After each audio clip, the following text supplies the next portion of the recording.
আল্লাহর হাবিব সাল্লাল্লাহু আলাইহি ওয়াসাল্লামের ঘাম দুনিয়ার সমস্ত উচ্চমানের আতরের চেয়ে আরো বেশি সুঘ্রাণ ছিল। এত সুন্দর করে বানাইলেন। আবার কামাল, একটা হলো জামাল, সৌন্দর্যতা ছিল, কামাল ছিল, যোগ্যতাও ছিল। আল্লাহ তাআলা সর্বপ্রকার যোগ্যতা, সর্বপ্রকার গুণের আধার বানিয়েছিলেন।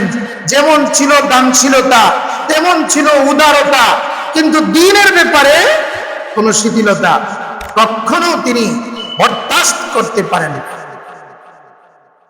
হুজুর আকরাম সাল্লাল্লাহু আলাইহি ওয়াসাল্লাম মাঝে মধ্যে বলতেন, আমার মন চায় একজনকে বলি, যাই তুমি নামাজ পড়াও, আর কিছু যুবক কি বলি, তোমরা লাকড়ি জমা করো, এবং ওই সমস্ত লোকদের, ওই সমস্ত মুসলমানের ঘর বাড়ি জ্বালায় দেই যারা আজান শোনার পরেও মসজিদে আসে। কি বলেন? নবী করিম সাল্লাল্লাহু আলাইহি ওয়াসাল্লাম জীবনের শেষ মুহূর্তে দুইজনের কাঁধে ভর করে মসজিদে নববীর জামাতে শরীক হয়েছে। এর চেয়ে বড় আদর্শ আর কি হতে পারে? অথচ আল্লাহ রাসূল সাল্লাল্লাহু আলাইহি ওয়াসাল্লাম হাদিসের মধ্যে স্পষ্টভাবে বলেছেন, খুতবাতুল আহকামের মধ্যে দেখেন যে আল্লাহ তাআলা আমাকে প্রেরণ করেছেন, ইন্নী উবাসু, আমাকে আল্লাহ তাআলা প্রেরণ করেছেন। কেন করেছেন?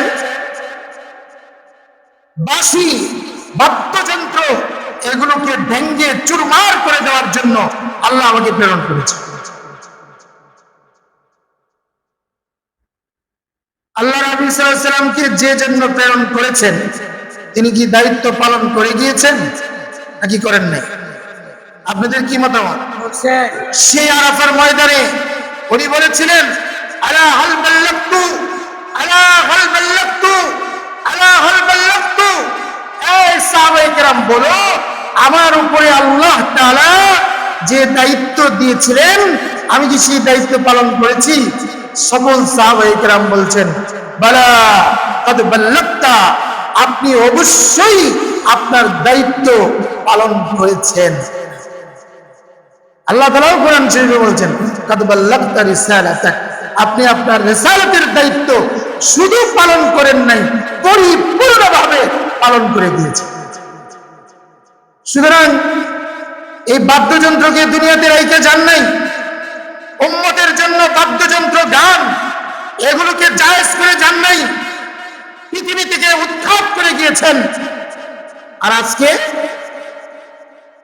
এই গান আর বাদ্যযন্ত্রকে ইবাদত মনে করে, শুধু যদি হারামকে হারাম মনে করে কেউ করে তাহলে তো ঈমান টিকবে, কিন্তু কেউ হারামকে যদি ইবাদত মনে করে সে বেঈমান হয়ে যাবে, ঈমানই থাকবে না। বুঝেন নাই কথাবার্তা? নামাজ রোজা কিচ্ছু কাজে আসবে না যদি ঈমান না থাকে।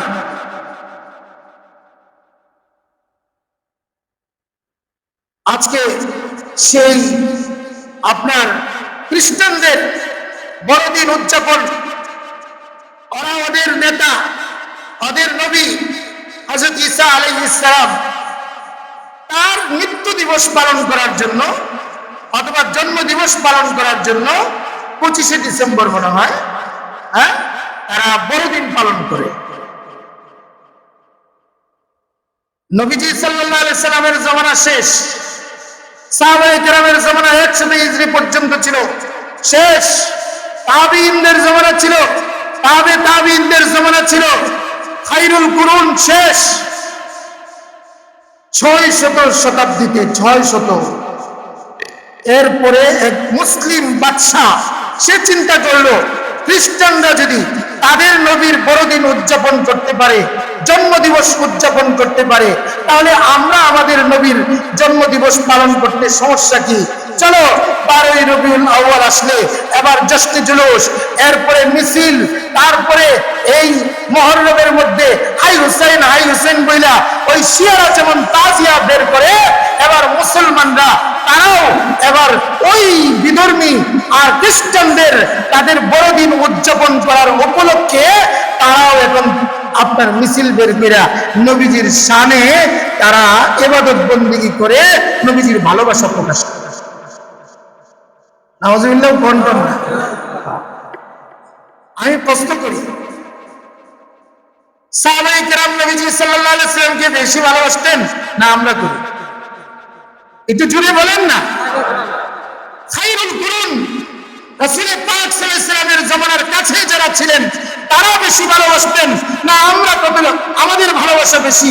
আপনি একটা ইতিহাস খুলে দেখান যে কোন সাহাবী, কোন তাবী, কোন তাবে 12 রবিউল আউয়াল আসলে অথবা রবিউল আউয়াল মাস আসলেই শুধু নবীজির গুণ গান অথবা সিফাত বর্ণনা করা, মিলাদ মাহফিল করা, এটা শুধু করেছেন, আর বছরে কোনোদিন নবীর জীবনী আলোচনা নাই, নবীর আনুগত্য নাই, নবী সাল্লাল্লাহু আলাইহি সাল্লামের আদর্শ এবং সুন্নতের আনুগত্য নাই। শুধু তারা এই সমস্ত বিষয় নিয়ে তারা লিপ্ত ছিল। একটা ইতিহাস দেখার পাইবেন না, পাবেন না।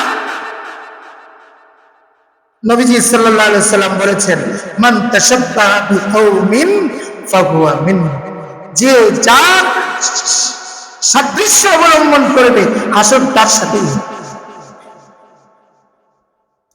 আজকে মিউজিয়াম দিয়া নবীর শানে নাচ প্রকাশ করা হয়, একতারা বাজিয়ে, হারমোনিয়াম বাজিয়ে, বাঁশি বাজিয়ে নবীজি সাল্লাল্লাহু আলাইহি সাল্লামের শানে নাচ, সিফাত গুনাগুনি বয়ান করা হয়। আবার বেপরদা মেয়েরা সুন্দর কাপড় পরে, মেকআপ করে, পুরুষ এবং মহিলা একসাথে হয়ে পর্দার মতো বিধান, ফরজ বিধানকে উপেক্ষা করে একসাথে নবীর শানে নাচ বলে প্রকাশ করতেছে। তো আমরা নবীজিকে ভালোবাসি, মাশাআল্লাহ, কিন্তু এদিকে এক গানের সেটা যান্ত্রিক, এই যে যন্ত্রকে নবীজি সাল্লাল্লাহু আলাইহি সাল্লাম ধ্বংস করার জন্য উনি প্রেরিত হয়েছিলেন, আর এটাই এখন নবীজির শানের জন্য না, নবীজির নাচ দেওয়ার জন্য এটাকেই মাধ্যম বানানো হয়েছে। আপনার প্রেম আছে, বসে বসে 100 বার দুরূদ শরীফ পড়েন না? হ্যাঁ, আপনি নবীজি সাল্লাল্লাহু আলাইহি সাল্লামের এত আসেন, আপনার বিবি পর্দা করে না কেন? আপনার চেহারার মধ্যে নবীজির চেহারার মতো করতে পারেন না কেন? আপনি সুদের লেনদেনের সাথে কেন জড়িত রয়েছেন? আপনারা আর রাসূলুল্লাহ সাল্লাল্লাহু আলাইহি সাল্লামের আসেন, আপনারা উম্মত কোথায়? নবীজি সাল্লাল্লাহু আলাইহি সাল্লাম তো কুজাও সুন্নতে আহমদ কুজা বা মুহাম্মদ তাইতারা নিসবত কুরা, তুমি কোথায়? আর নবীজি সাল্লাল্লাহু আলাইহি সাল্লামের আদর্শের সাথে তোমার সম্পর্ক কোথায়? এইজন্য মুহতারাম, জটিল এক সময় আমাদের চলতেছে, ইরতিদাদের সময়। শুধু নামাজ পড়লেই মুমিন হওয়া যাবে না, শুধু হজ করলেই মুমিন হওয়া যাবে না। ইরতিদাদের সময় চলতেছে, বেঈমান হওয়ার সময় চলতেছে, ঈমান হারা হওয়ার সময় চলতেছে। হাদিস শরীফের মধ্যে আছে, কিয়ামতের আগে এমন একটা সময় আসবে, তুসবিহু মুমিনান ওয়া তুমসি কাফিরান। সকাল বেলায় মুমিন থাকবে, বিকাল বেলায় সন্ধ্যা বেলায় কাফের হয়ে যাবে, সন্ধ্যা বেলায় মুমিন থাকবে, সকাল বেলায় কাফের হয়ে যাবে। বুঝে না? আমাদের জন্য কি সিরাতে মুস্তাকিমের চলার জন্য কিছু রেখে যান নাই? এক কথা বলেন না কেন? চলার জন্য কি কোনো পথ রেখে যান নাই? আল্লাহ তাআলা বলেন, ফাসআলু আলা যিকরি ইন কুনতুম লা তা'লামুন। তোমরা যদি না বুঝো, যারা বুঝে, যারা জানে, যারা কোরআন হাদিস বুঝে, তাদেরকে জিজ্ঞেস করো। তুমি আলেম বিদ্বেষী কেন হও? আলেমরা তো তোমাদের বিদ্বেষকারী নন, তারা তো উম্মতে মুহাম্মাদি, এবং শুধু উম্মতে মুহাম্মাদি নন, বরং তারা নবীজি সাল্লাল্লাহু আলাইহি ওয়াসাল্লামের দ্বীনের ধারক বাহক এবং উত্তরাধিকারী। আল উলামা ওয়ারাসাতুল আম্বিয়া। উলামায়ে কেরামকে নবীদের ওয়ারিস বলা হয়েছে। আজকে জাল, মূর্খতা কি পর্যায়ে গিয়েছে, যেটা গুনাহ এটাকে ইবাদত মনে করা হচ্ছে। কি আপনারা কি বুঝতে পারতেছেন কিছু? একজন মহিলা সে ঘরে থাকবে, ব্যবসা বাণিজ্যের দায়িত্ব কার? কথা বলেন না কেন? কামাই রোজগারের দায়িত্ব স্বামীর। স্বামী না থাকলে বড় ছেলে, তার দায়িত্ব, কেউ নাই। তখন তার বের হওয়া কি রয়েছে? জায়েজ রয়েছে। আল্লাহ তাআলা কোরআন কারীমের মধ্যে স্পষ্টভাবে বলেছেন, ওয়ালা তাবাররুজনা তাবাররুজাল জাহিলিয়াতিল উলা। এই উম্মতের মা বোনেরা, এই বান্দিরা, আমার বান্দিরা শুনে রাখো, এই জাহিলিয়াতের যুগের মহিলাদের মতো বেপরদায় বের হইও না। কারণ লানাল্লাহুন নাজিরা ওয়াল মানজুরা ইলাইহি, যে মহিলা বেপরদায় পরপুরুষের সামনে নিজের সৌন্দর্যকে দেখাবে আর যে পুরুষ মহিলাদের সৌন্দর্যতা দেখবে, উভয়ের উপরেই আল্লাহর হাবিব সাল্লাল্লাহু আলাইহি ওয়াসাল্লাম বলেন লানত বর্ষণ। নাউজুবিল্লাহ, একটু আসতে বলেন। এটা তো গুনাহ মনে হয় না। আপনি বলবেন যে হুজুর ব্যবসাই শেষ, আমাদের তো ব্যবসা আপনি বন্ধ করে দিবেন। হ্যাঁ, আহা, দুনিয়ার ব্যবসা নাই করলে আল্লাহকে অসন্তুষ্ট, আল্লাহ তাআলা অসন্তুষ্ট হয় এমন কাজ করতে গিয়ে যদি দুনিয়ার লাভ হয়, দুনিয়ার লাভকে আমি ছুঁয়ে মারবো, আল্লাহর সন্তুষ্টিটাকে আমি আগে বাড়াবো।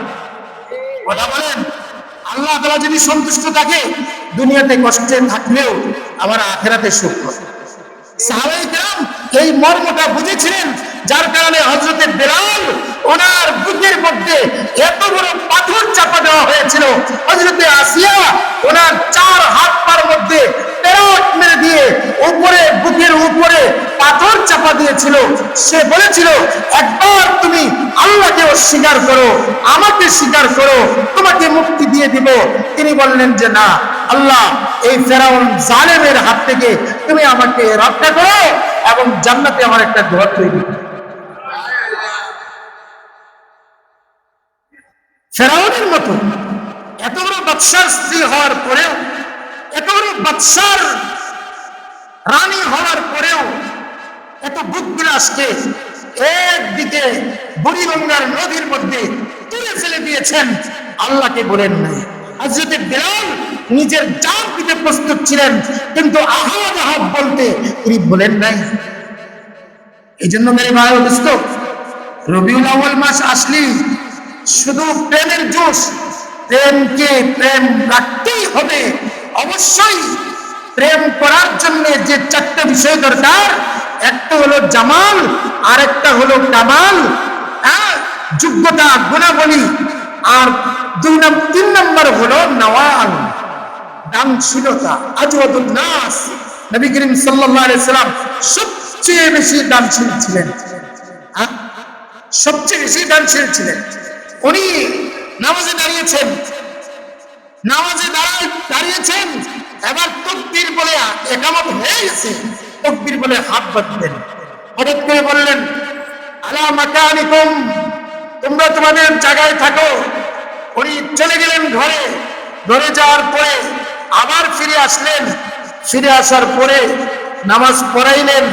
নামাজের পর সাহাবায়ে কেরামকে বললেন, জানো আমি ঘরে কেন গিয়েছিলাম? আমার কাছে যে সম্পদ এসেছিল, এখানে 3টা আশরাফি আমার ঘরে রয়ে গিয়েছিল।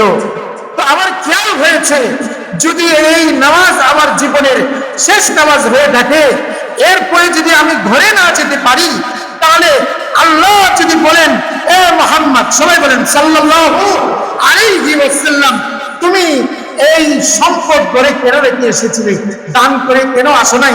এই জন্য তাকবীর বলার আগে উনি ঘরে গিয়ে এই জিনিসগুলোর দায়িত্ব দিয়ে তারপরে এসেছে।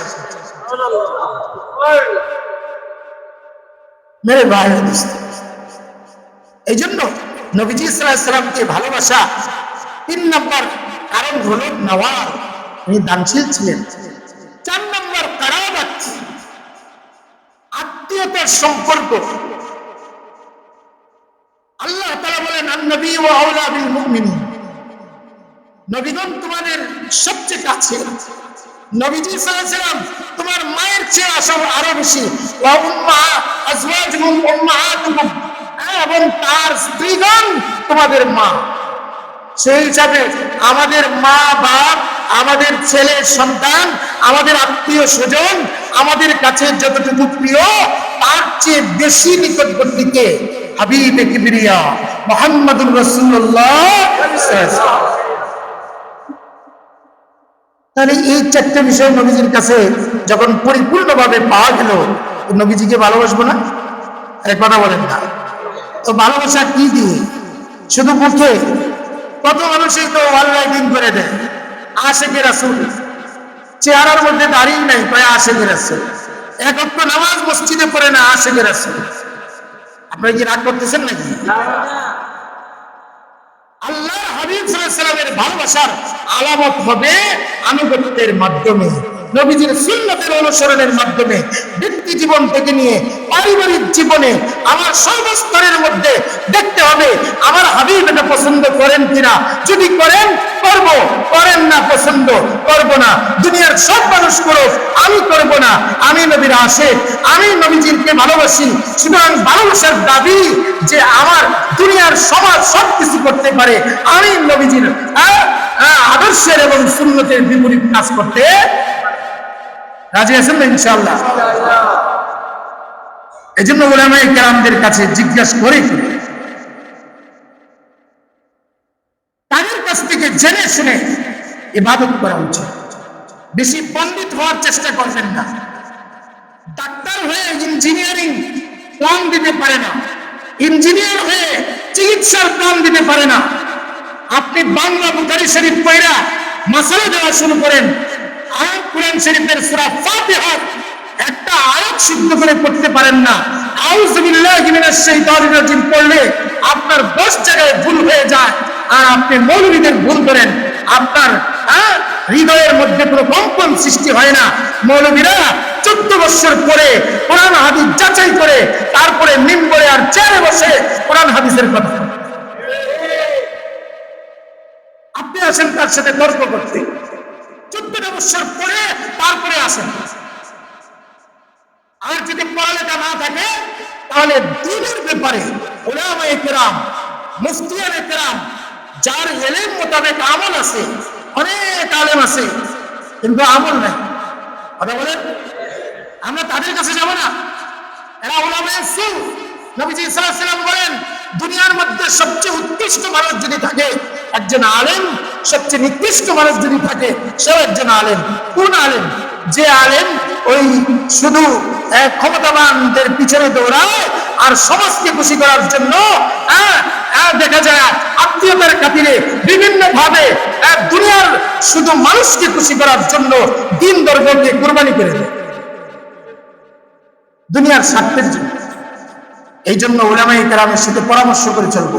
এই জন্য আমরা একটা সিদ্ধান্ত নিয়েছি, আপনারা যদি এই ব্যাপারে একমত থাকেন তাহলে আমরা আমাদের এই জাহালত, মূর্খতা এগুলি দূর করার জন্য দর্শে কোরআন, কোরআনের একটা দর্শ সপ্তাহে একদিন হওয়া দরকার। এই দর্শের মধ্যে আমাদের সময় দেওয়া দরকার। আমরা ব্যবসায়ী মানুষ, বিভিন্ন জায়গায় থাকি। আপনারা যে এলাকায় থাকেন সেই এলাকাও যদি দর্শে কোরআন, তাফসীরে কোরআনের যদি কোনো দর্শ হয় সেখানে অংশগ্রহণ করবেন, দিন শিখবেন। আমরা এখানে আগে হযরত মুফতি আবু সাঈদ সাহেব উনিও আসছিলেন, কিন্তু আব্দুল্লাহ ফারুক সাহেব উনিও তাফসীর করেছেন। আমরাও চাচ্ছি যে আমরা ইনশাআল্লাহ সপ্তাহে একদিন হোক, যাদের পক্ষে সম্ভব আমরা যদি শুক্রবারে করি।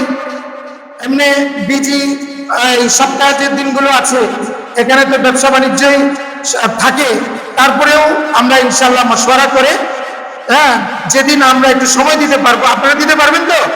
যে কোনো দিন সিদ্ধান্ত হলে দিতে পারবেন? আমরা পরামর্শ করে ইনশাআল্লাহ আগামী সপ্তাহ থেকে একদম সূরা ফাতিহা থেকে কোরআন মিনাল জিন্নাতি ওয়ান নাস, সূরা নাস পর্যন্ত আল্লাহ যদি হায়াত দেন, সুস্থ রাখেন, দর্শে কোরআন, কোরআনে কি আছে, কোরআন আমাদেরকে কি বলে, এই ব্যাপারে ইনশাআল্লাহ দর্শ কায়েম হবে। ইনশাআল্লাহ আপনাদের সার্বিক সহযোগিতা উপস্থিতি কামনা করি। আল্লাহ তাআলা আমাদের সবাইকে তৌফিক দান